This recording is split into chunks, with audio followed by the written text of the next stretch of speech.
టాలీవుడ్, బాలీవుడ్, కోలీవుడ్ ఈ వుడ్డులన్నీ కాకుండా ఇప్పుడు హాలీవుడ్ సినిమాలు కళ్ళ ముందుకు రాబోతున్నాయి. ఓడల మీదన దాడులు చేసేటటువంటి దొంగలు, ఓడల మీద దాడులు చేసేటువంటి తీవ్రవాదులు, ఆ తీవ్రవాదుల చేతుల్లోకి ఆ ఓడ సిబ్బంది అంతా చిక్కుకుపోవడం, ఆ చిక్కుకుపోయినటువంటి వాళ్ళని రక్షిస్తూ ఆ తీవ్రవాదుల్ని చంపి ఆ ఓడని విముక్తి చేసేటటువంటి ఆపరేషన్. ఇప్పుడు ప్రస్తుతం ఆ పని అమెరికా, యూరప్ దేశాలు రెడ్ సీ దగ్గర రెడీలో కూర్చునున్నాయి. ఇంతవరకు ఆపరేషన్ స్టార్ట్ చేయలేదు.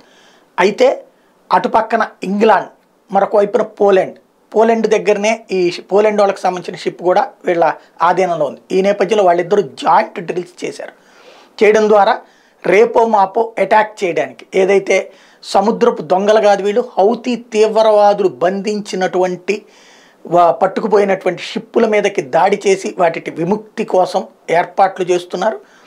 అంటే యుద్ధంలోకి దిగబోతోంది. అమెరికా డిఫెన్స్ పోర్షన్ పోషిస్తుంటే అఫెన్సివ్ పోర్షన్లోకి బ్రిటన్ వెళ్ళబోతోంది.